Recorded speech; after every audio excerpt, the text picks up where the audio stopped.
Halo, namaku Maggie. Ini adalah cerita gimana kamera sekolah menangkap aku melakukan sesuatu yang ilegal. Aku harus menampar perempuan lain untuk keluar dari situasi ini. Tapi ini semua terbongkar dengan cara yang gak aku sangka.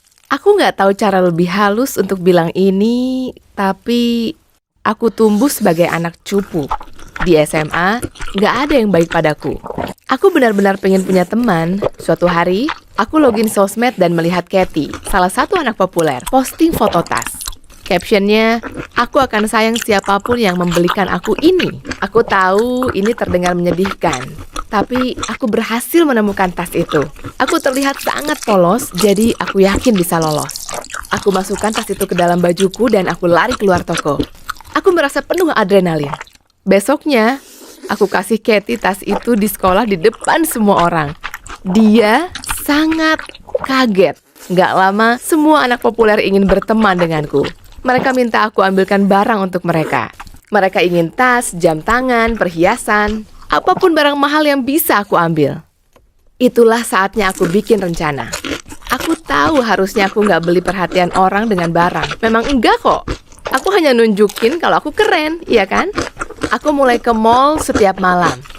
Aku akan ambil semua barang mahal yang bisa aku masukkan ke dalam sweaterku dan aku lari keluar toko.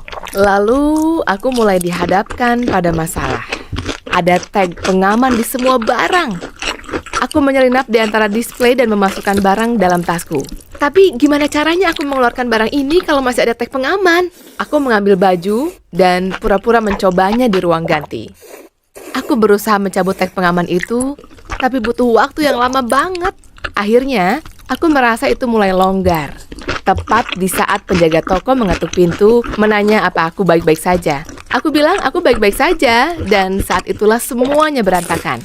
Tagnya meledak dan tumpah padaku. Kok aku bisa sebodoh ini? Aku nggak tahu kalau itu tag pengaman dengan tinta.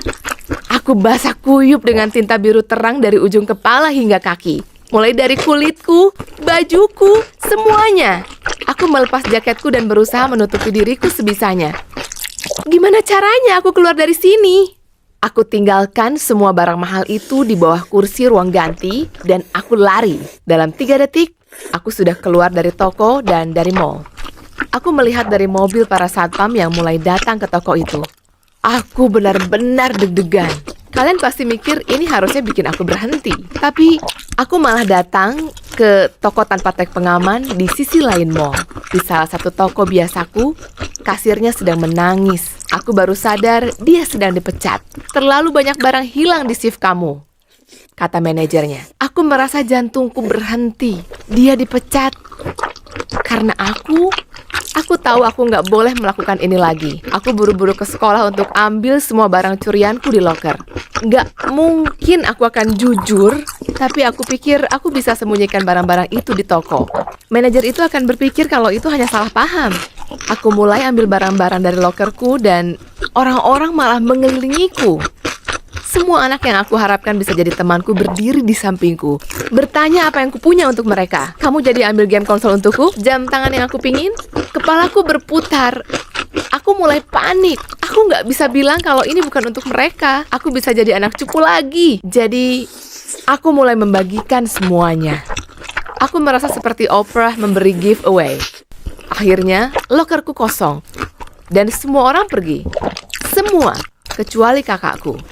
Dia menunjuk ke arah kamera di lorong dan bilang, "Kamu tahu mereka periksa itu setiap hari kan? Aku nggak boleh tertangkap kayak gini. Aku bisa dikeluarin atau dipenjara." Aku sadar aku harus melakukan sesuatu yang buruk secepatnya untuk masuk ke ruang kepala sekolah dan ambil rekaman itu. Jadi, aku mendekat ke anak yang nggak aku kenal di lorong. Aku deg-degan. Tanganku mulai keringetan. Aku menampar wajahnya. Aku harusnya nggak pakai kekerasan, tapi aku harus masuk ke ruang itu. Dihukum karena menampar orang jauh lebih baik daripada dikeluarkan karena tindakan kriminal. 10 menit kemudian, aku sudah di ruang kepala sekolah. Selama kami berbicara, mataku terus menatap ke arah rekaman security.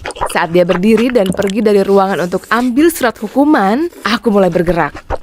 Dengan cepat aku mendekat ke alat itu. Aku berusaha untuk mengeluarkan rekamannya. Aku bisa dengar dia datang. Di detik terakhir, aku berhasil mengambil SD card-nya. Besoknya di sekolah, aku hanya bisa memikirkan hal-hal buruk yang sudah aku lakukan. Aku sadar aku harus bilang sesuatu, tapi gimana? Saat jam makan siang, aku dipanggil ke ruang kepala sekolah. Di dalam ruang guru, aku melihat kakakku berdiri memegang SD card itu. Ini untuk kebaikan kamu, kata kakakku. Aku nggak percaya dia bakal mengkhianatiku. Dia memasukkan SD card-nya. Aku mempersiapkan diri bahwa hidupku akan berakhir sambil menunggu video itu loading. Tapi ternyata enggak. SD card-nya kosong. Layarnya benar-benar putih. Apa-apaan ini? Kepala sekolahku teriak. Aku mulai merasa senyuman merekah di wajahku. Lalu, aku melihat ke arah kakakku. Dia terlihat kecewa padaku. Sebenarnya, aku juga kecewa pada diriku sendiri. Jadi, aku mengaku. Aku cerita semuanya pada kepala sekolah. Tentang aku mencuri untuk anak-anak di sekolah. Aku membuat seseorang dipecat. Aku merasa beban hidupku terangkat. Kepala sekolah mengadakan rapat dan polisi membantu mengembalikan semua barang curianku. Semua orang marah padaku. Tapi, jujur, aku sadar aku nggak mau berteman dengan orang yang hanya ingin sesuatu dariku. Aku nggak dikeluarkan karena aku jujur. Aku harus melakukan pengabdian masyarakat dan ikut konseling yang sangat membantu. Aku sadar aku nggak harus jadi keren atau populer. Ada orang di luar sana yang akan suka padaku karena aku.